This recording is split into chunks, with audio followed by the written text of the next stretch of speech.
red and blue. So that one was a primarily red painting. Red was the thing that stood out the most. So what if we said we wanted a painting where blue was the color that stood out the most? Now once again I'm thinking of like an ocean scene, but then the blue is just in the background and isn't really the primary color.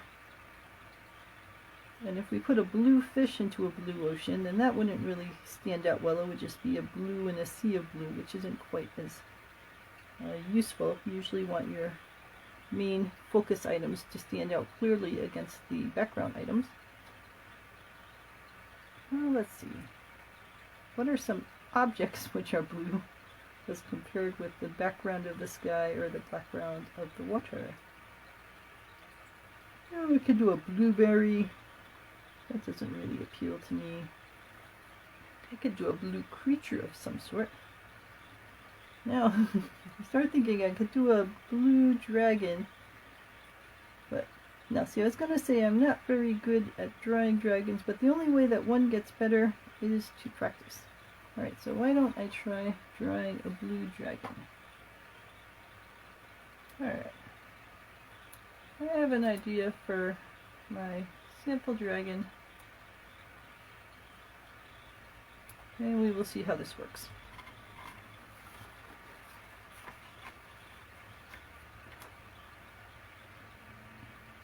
Let's see where my pencil sharpener is. So I'm just going to have to go with what I have. This one looks a little sharper.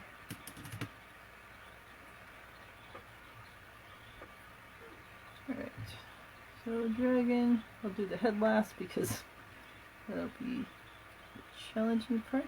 Its body goes like that.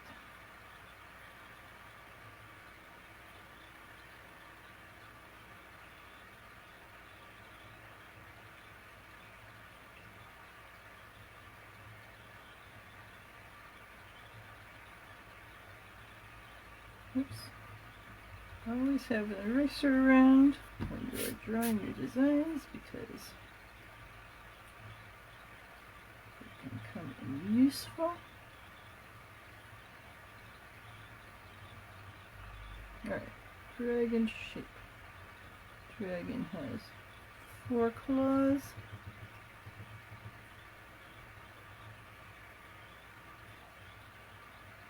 One, 2, 3, 4. That one's a little thick.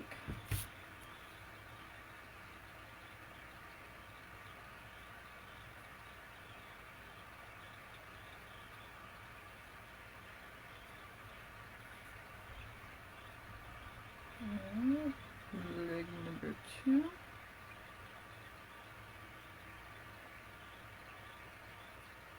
I don't like them being that far apart. I like them coming out from the same part.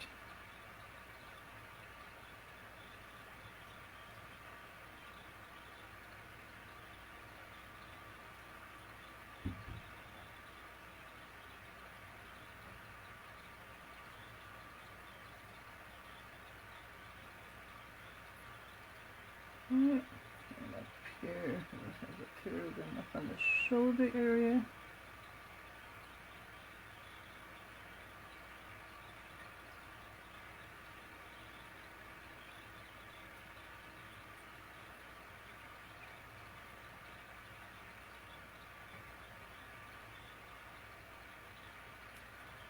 So it means the other one will be hidden, but that's okay. Head, snout.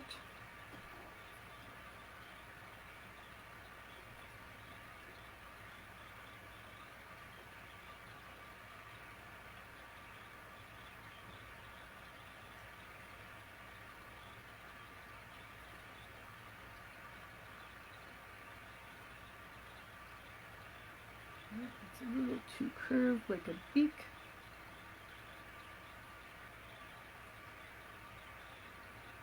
I can fix that.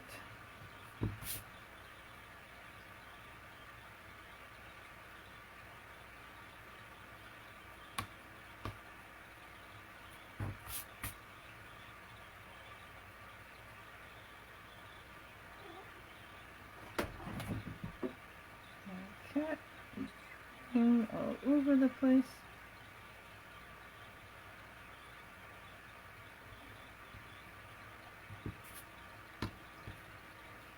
And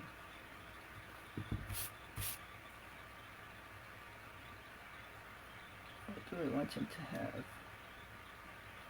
Well, the one that I was using as a model has aspects of it that I am not keen on. Not liking the way this whole neck is connecting.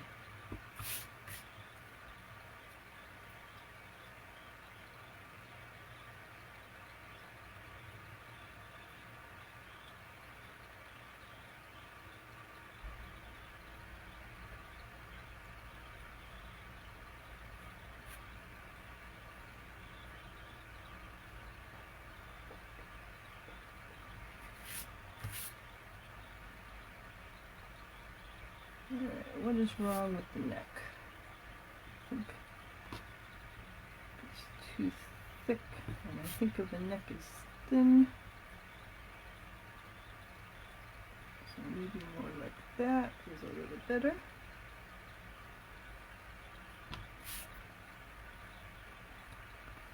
Bottom of his jaw is looking a little chunky.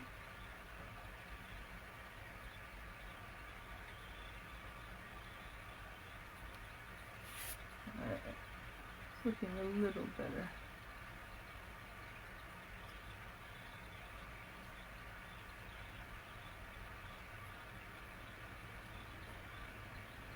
Right.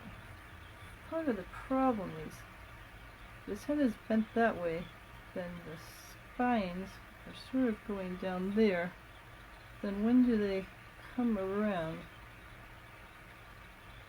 At some point they come around here to go along the ridge of his back.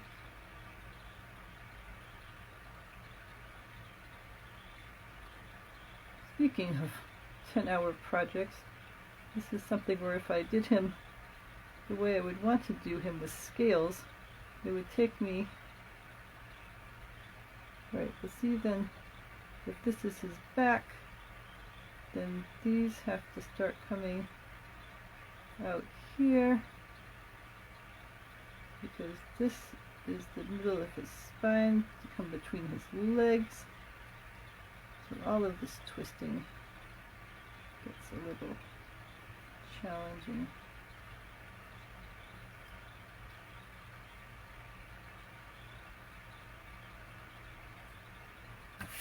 All right.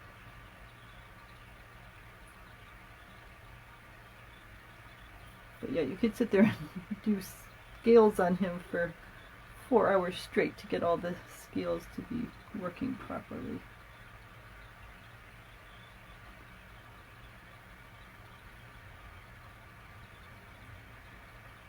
On one hand, those arms are pretty far back, but on the other hand, I don't think it would work for me to put it back here unless I gave him like another set of limbs in there, which isn't out of the question.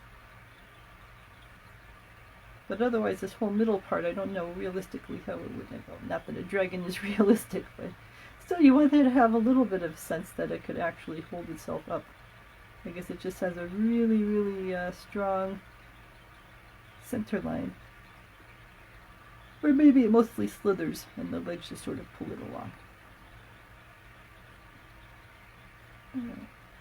So anyway, we got some of these horn things.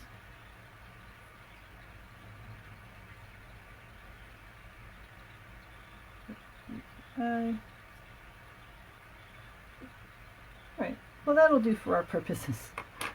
We're not trying to make the world's best dragon here. We are doing a creativity challenge to use these colors that we've got. Alright, so now that I've got a basic shape and pencil, I'm going to use my pen to create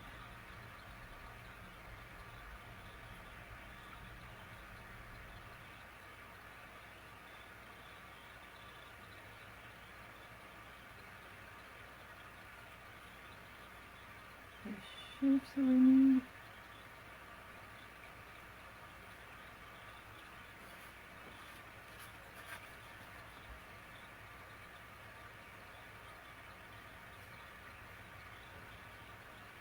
I think this bulge is a little too much, so I'm going to pull in the bulge a little. And I will erase the rest of that out once this ink dries.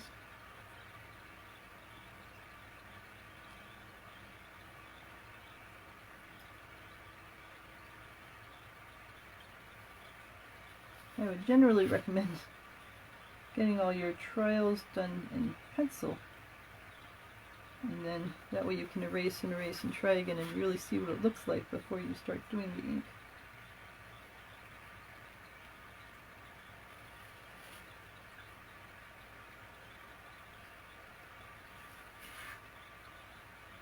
Also, be careful with your hands brushing on where you've just recently inked, because as much as you might think that ink dries quickly, it does not dry instantly, and if you brush over wet ink, you're going to create a large black smear, which is probably not what you had intended for your paint. And when you're doing ink with watercolors, make sure that it's a water resistant ink, so that when you do all of your watercoloring on top of this, you do not end up with the water smearing all of the ink that you've laid down.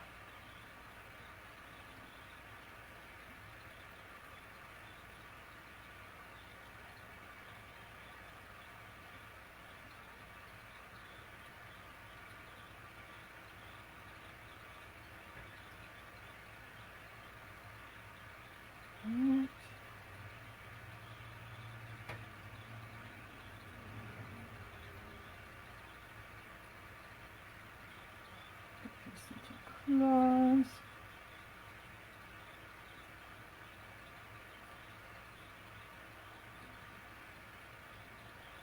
And then the head.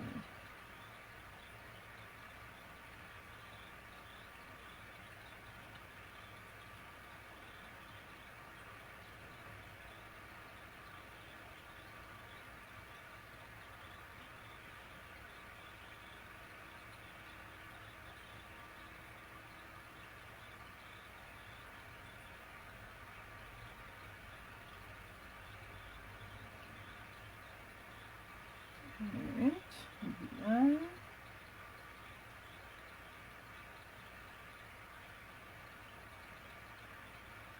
The little scales.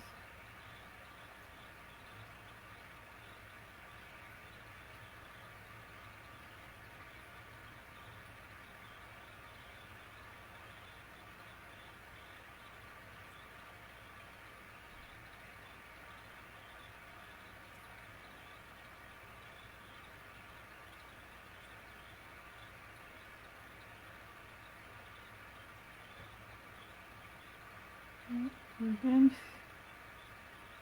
spend some time drawing all these scales. So these are just the spine scales. If I had to actually draw all the little scales all the way down his body, it would look really cool, but it would take many hours of effort. Oh look, here's the cat. Did you just step in the wet watercolor, sweetie? You're a very good kitty.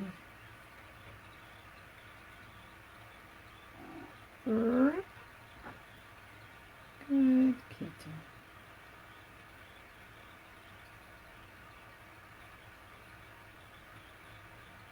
Alright, kitten's going back into the window. She's good.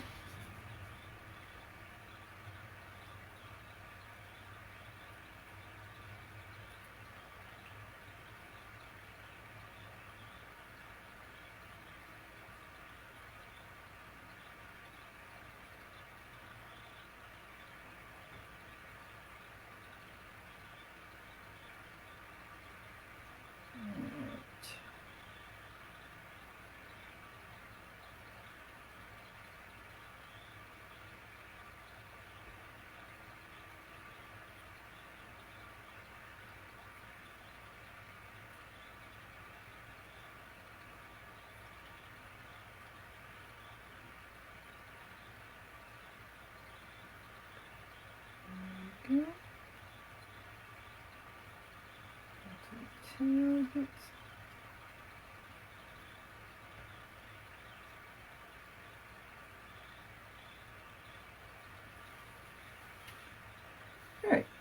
got the basis of a dragon.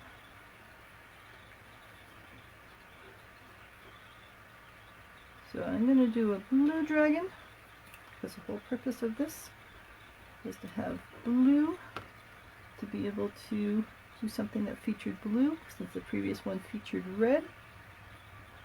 I want to give this a second to dry, so I can erase out some of the more non-matching pencil lines, so they don't distract from the directions we ended up going with.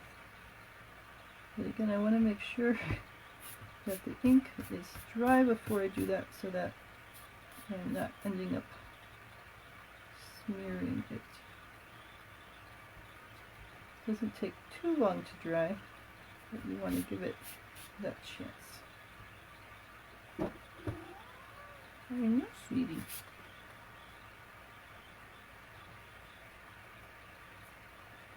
Alright, hopefully this is dry now.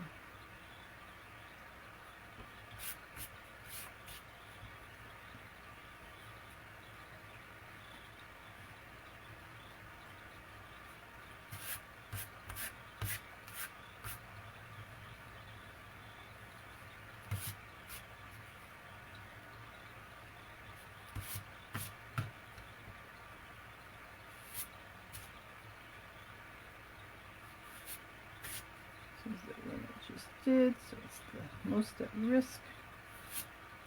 Right.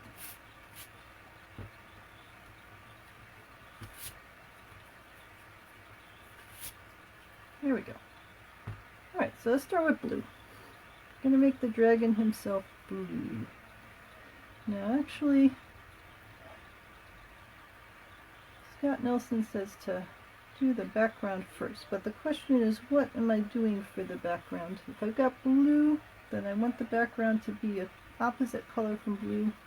I guess we could do an orange background.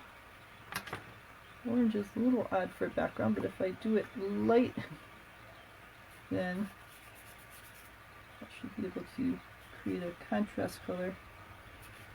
Oftentimes I will just put the item on white paper and not paint the background in at all.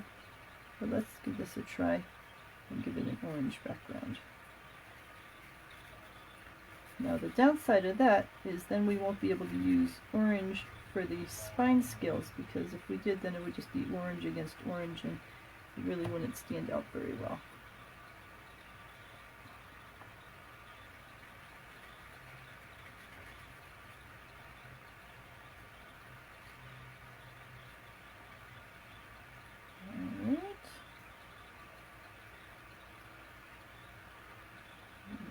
Orange around the toes.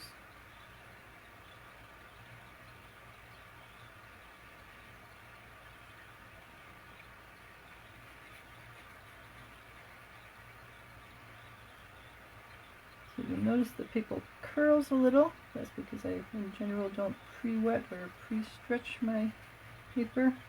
I like to do a lot of sketching and quick work. And when you do that, you're just working at the moment, and whatever happens, happens. And I like that kind of loose, free feeling about it. So if it bends a little, then that's fine. You can always flatten it out afterwards. So it's not like the bend is permanent.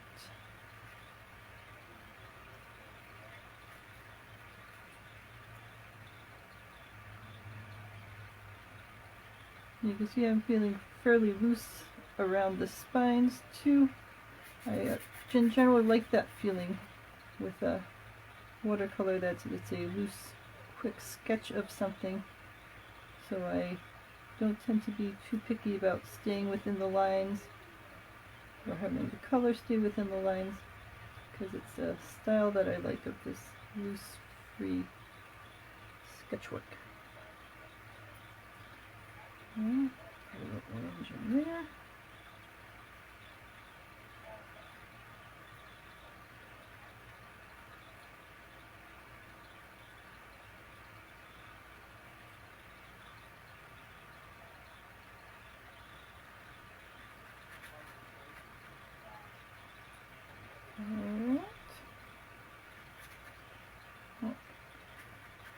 water down there yet. That can be easily remedied. Just add in some water.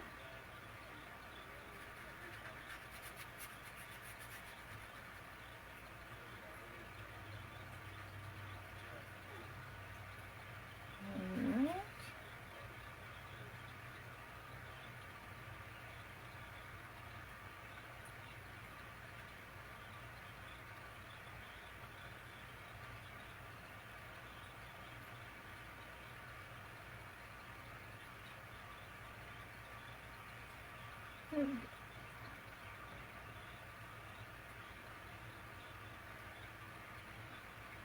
Alright, some areas are a little darker than others, and that's okay, because that adds to that realism sense that maybe there's smoke swirling around or whatever.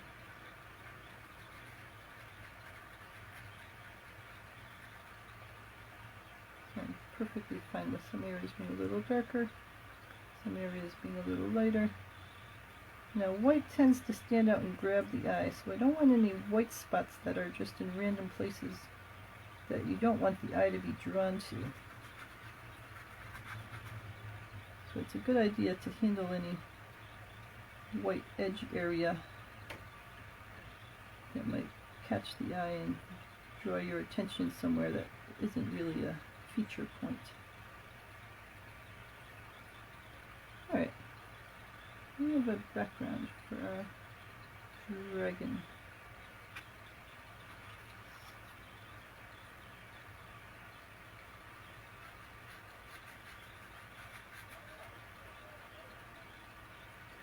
Alright, next stage. The main part of the dragon is blue. So I just want that to dry a little bit so that when we are painting the blue part, it does not get sucked over to blend into with the orange part. And I think I'm going to switch to a slightly smaller brush. Let's put this over here, because this dragon is fairly thin. Alright.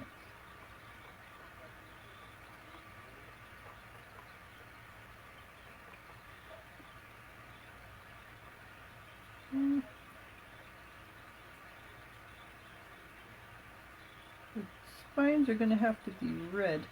Oopsie, look, it's already got a little off into the blue, or off into the orange in the bottom there. Alright, we'll deal with that in a second.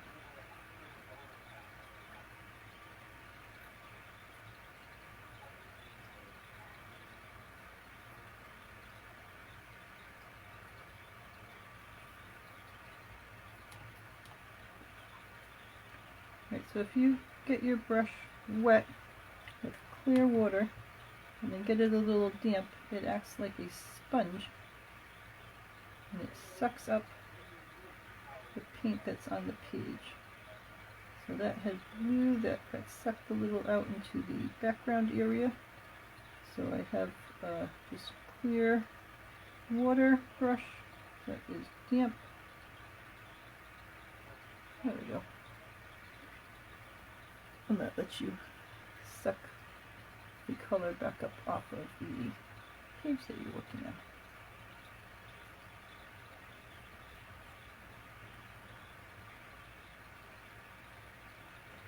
Alright, I'm leaving the spine area unpainted because I'm going to want to paint in a red spine after I get the blue body in.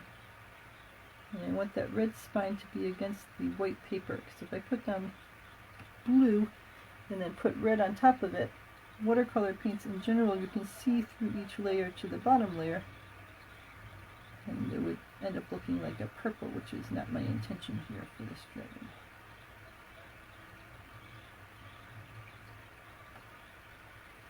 I think I wanted to have a bright red spine.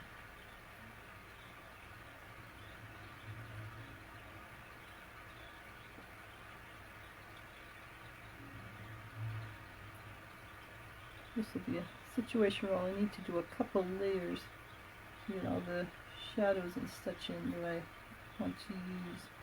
So this is just a first layer, getting in the basics of the blue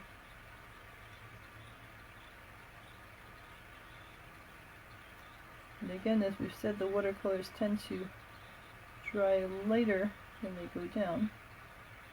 So you could put something down and say, okay, that looks like the perfect color. And then it dries and you say, okay, it's a little lighter than I need. So you go back and add a little more paint to make it darker. And it's an ongoing process.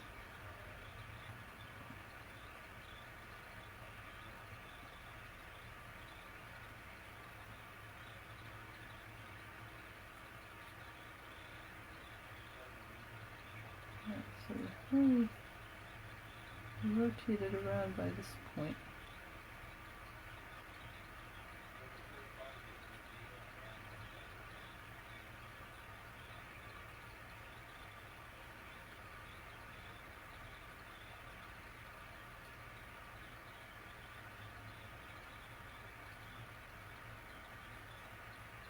Alright. Get the arm in there.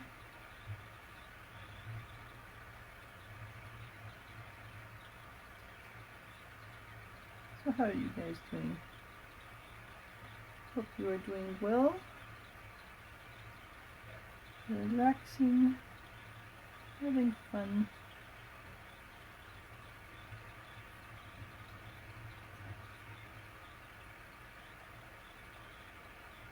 Being creative.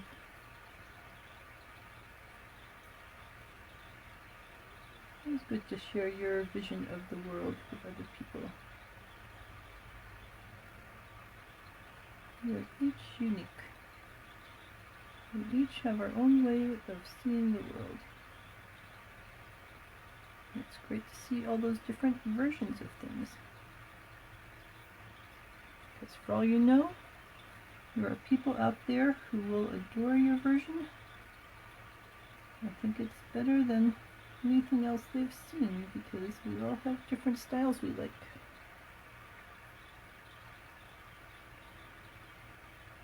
You might think of your style as not as good as someone else's, but the other person has a different style from you.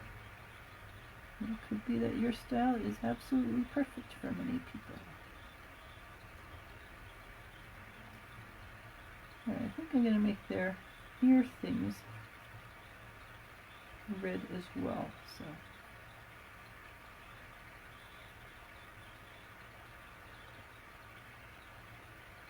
leave those unpainted.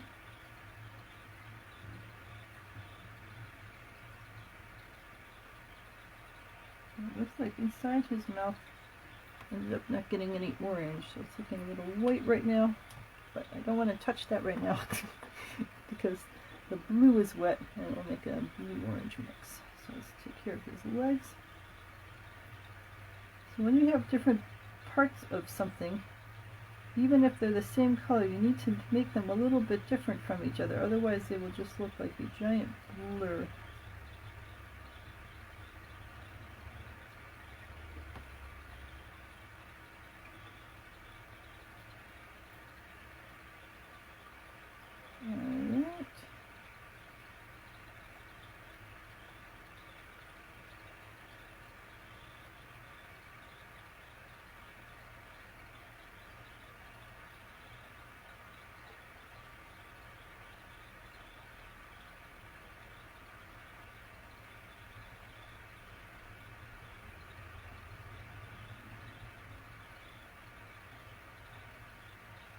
Alright. So I'm getting his legs a little darker so they stand out against the body. And this will probably be a case where I need to let one layer dry and then go back and do another layer on top of it and so on.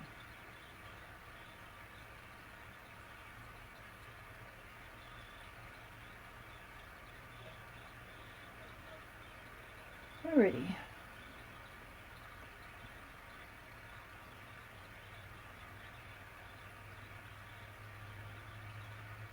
Now I want to give the blue a chance to dry because I want to start working on the red layer. So as much as I want to start now going in and adding shadows and stuff like that, it's better to let that dry. I say as I keep painting. Nope. Right. Stop with the blue. Start with the red. Let's see what we can do in here. And it's okay if the red merges a little with the blue and creates a little bit of purple.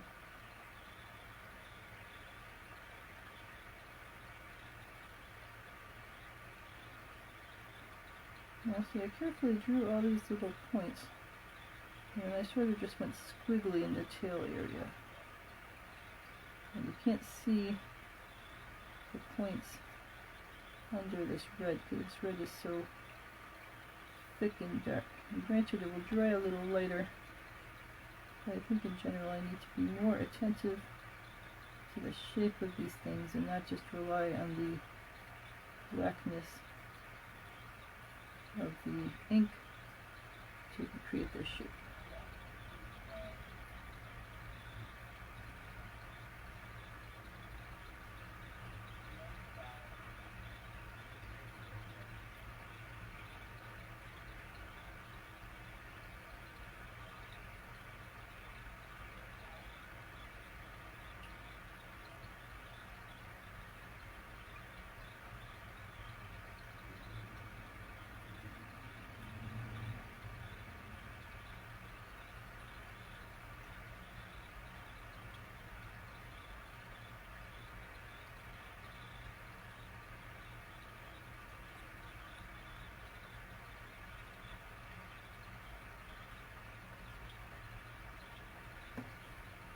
Alright.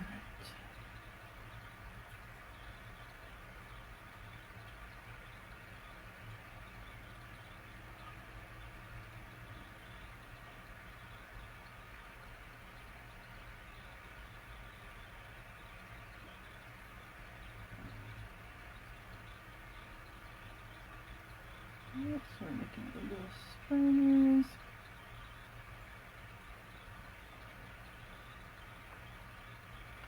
I'm almost thinking I want to erase out the bottom of the tail ones that I did and draw those in more detailed instead of as squiggly as I did. The problem is that red is a very staining color. It's very hard to lift out, but I suppose it doesn't hurt to try.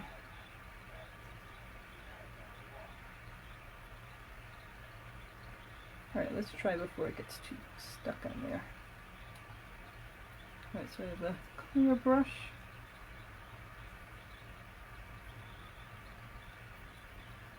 Yeah, see, I think that's not going to work.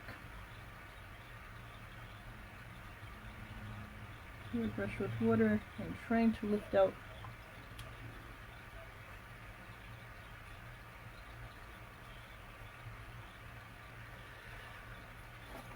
paper towel.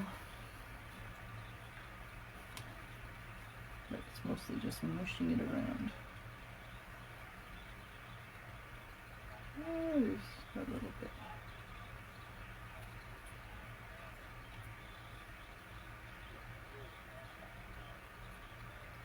So what I'm doing is with a damp brush, not soaking wet, but not dry, just sort of damp. I'm running along this area down here so that I can try to lift up the red pin I sort of just did a loose squiggle with, and then I will go back with the blue and recreate the area around it.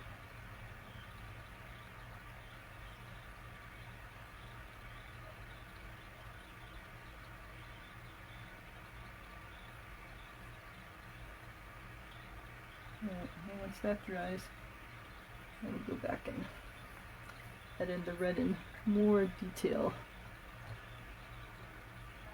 Alright, so back to the red up in here.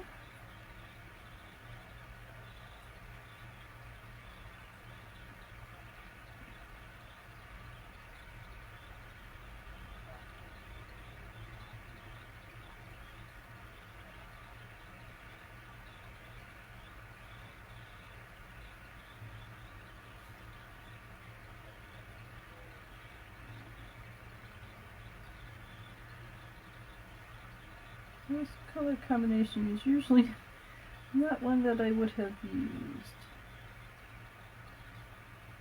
But it's working reasonably well.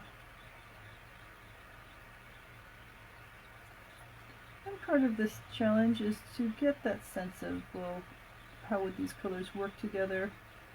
And if they don't really work well together, then you still get ideas for other things that you might like to do.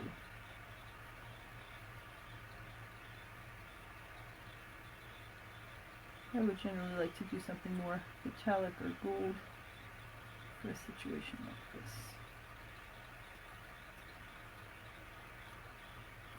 Alright, let's make some of these a little darker.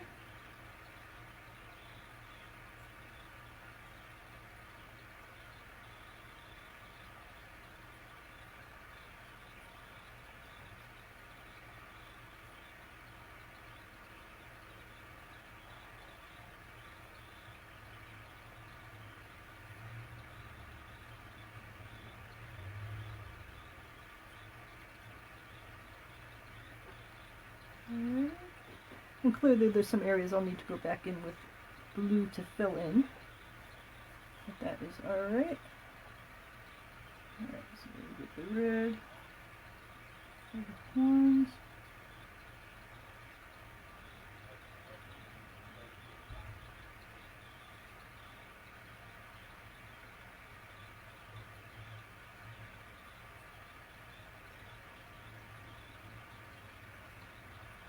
Right, the red of the horn sort of blends into the red of the spines behind him, but that's alright. I can make them a little darker, I suppose. Sort of like them being bright red. What if we mix in a little orange here? Maybe a little orange red. Just to give a little bit of different color so it stands out better.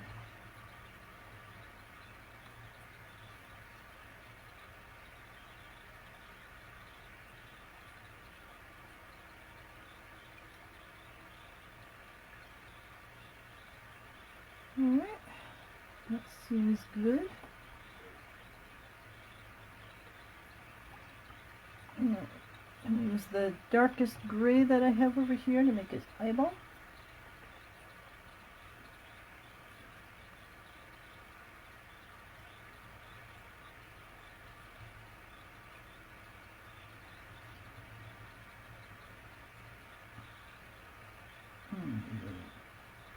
Claw bits.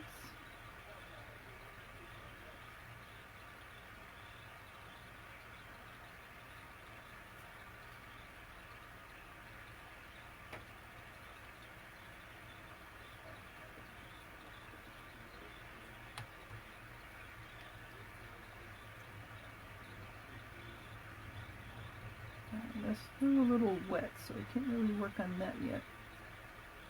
While the red is drying, so I can get closer to the red areas, I can work on the blue areas that are far away from the red. And the shadow, in this case, I'll put on the bottom curl of the dragon and not really worry about where the sun's coming from.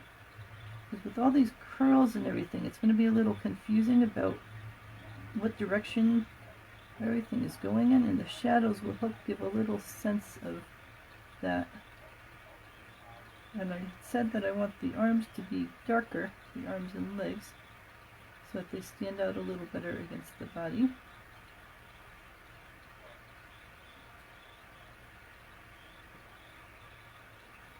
Alright, I missed a little in there.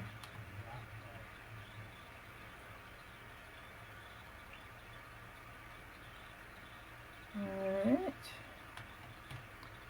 So I'm here in the chat if anyone has any questions.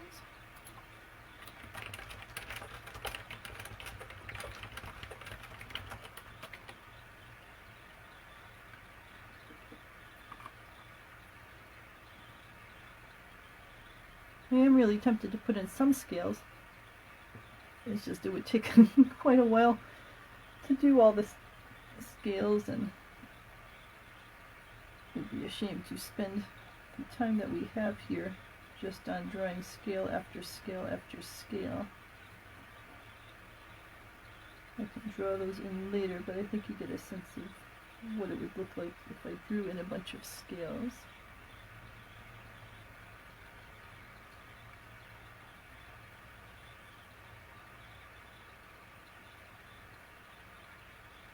Oh, thank you, Anne. Anne says she loves the scale. I imagine she means the spine scale. So Anne, are you painting something here? Did you choose 3 colors and decide to do something, or are you just hanging out? Which is fine too.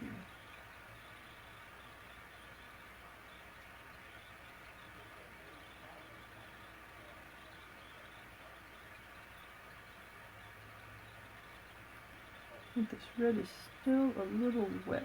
I want to be careful not to get a brush too close to it, because then it'll... Oh, see, I said red, so then I poked my brush on red. No, I'm not working on red. I'm working on blue.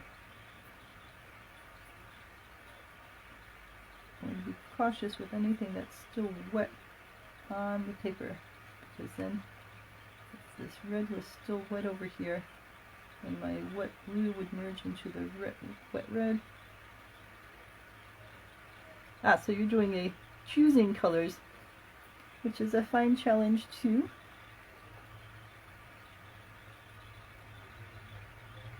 Work with exploring with colors and see which color theme you want.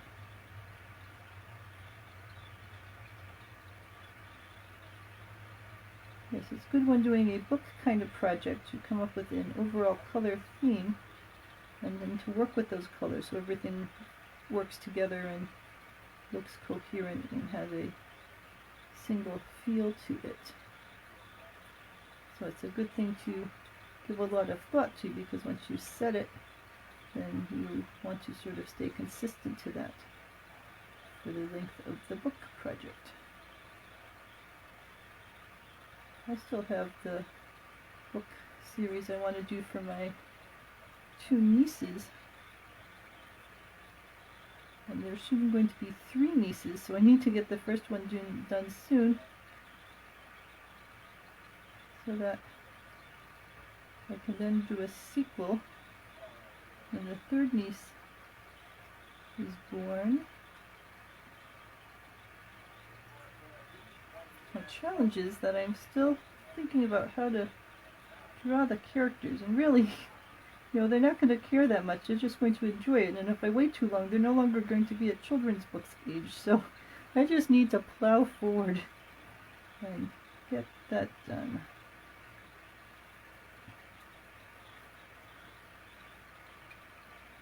That is great, Anne.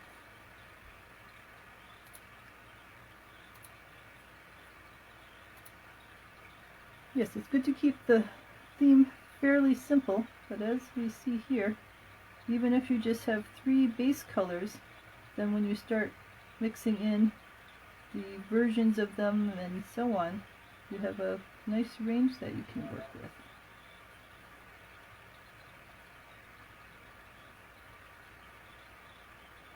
It's good to choose a selection of colors that work well together and that give you a fair amount of flexibility. So if you have to draw grass or trees or brooks or other things, that you have the colors that you need to be able to do that.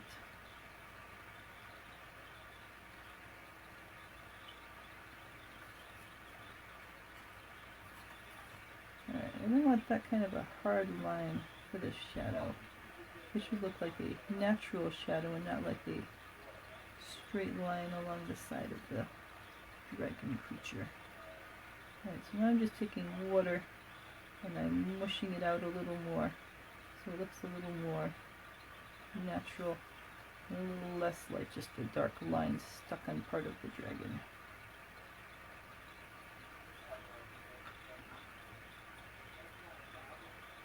Alright, so a little bit of shadow. A little bit of shadow. This blue dries really quickly. It's interesting, you can sometimes think of all watercolor paints as pretty much the same in terms of how they work, but different paints, and it's not even necessarily different companies, but even different paint colors within the same company line can act fairly different, with one of them drying quickly and one of them overwhelming other colors, and another one not drying quickly. This blue here came out soft, and it's already pretty much hard. In the meantime, the orange is still all squishy and soft. Now, orange is Reeves, and the blue is the Royal Lango. But I've had this kind of thing happen with other brands.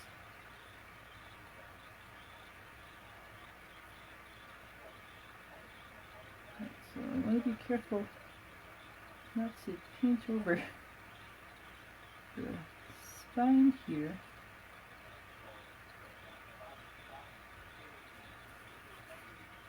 Alright, so this is on the back side, this area right there, but it looks lighter, which would be unnatural. This is on the back side of the dragon, which should generally look darker.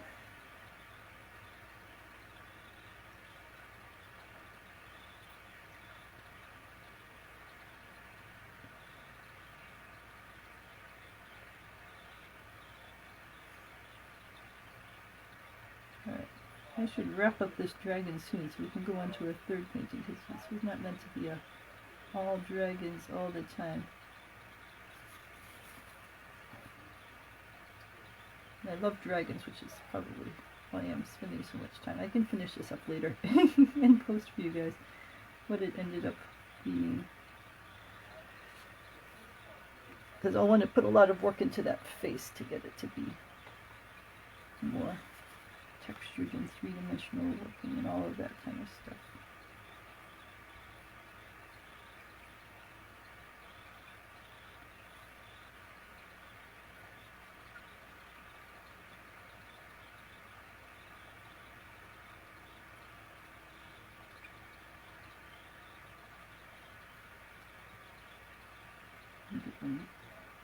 Lashes and brows and all those kinds of things.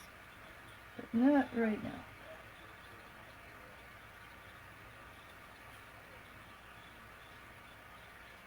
Alright, let's at least get the, is that dry down there? Let's get the red spines going all the way down to the tip of the tail. Now that we've got the blue background dry. Alright, the reason I just scribbled the first time and hoped it would be good enough is that these are very tiny. But I will do the best I can.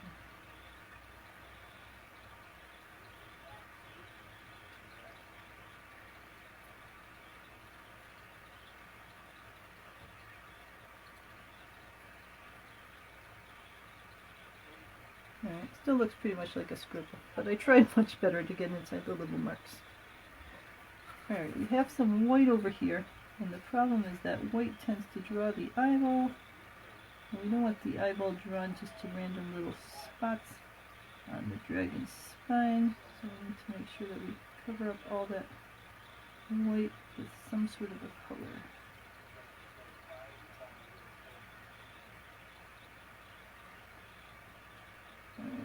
Some of that is where blue should be, so I will deal with the blue once I let the red dry.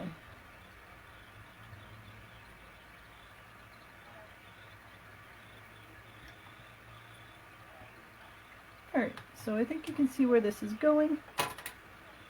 I can sit there and draw in little scales all down his body later on, and then I'll probably sparkle over some gold sparkle to give it a bit of a mystical feel.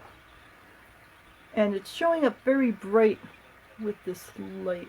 See if I drop the light shade down a little, does that help? See what that does when that catches up to me.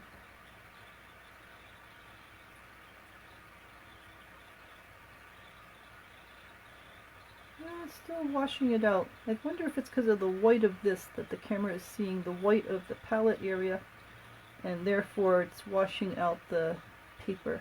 Alright, well, here, I'll put the light back up so I can see what I'm doing, and just have to accept that the colors that you see on there are not quite, because like even this, you can barely, in the camera vision, you can barely see the blue, and in the one in my hand, I can see the blue quite well. So, that's just part of the process here, the way that things show up on the screen.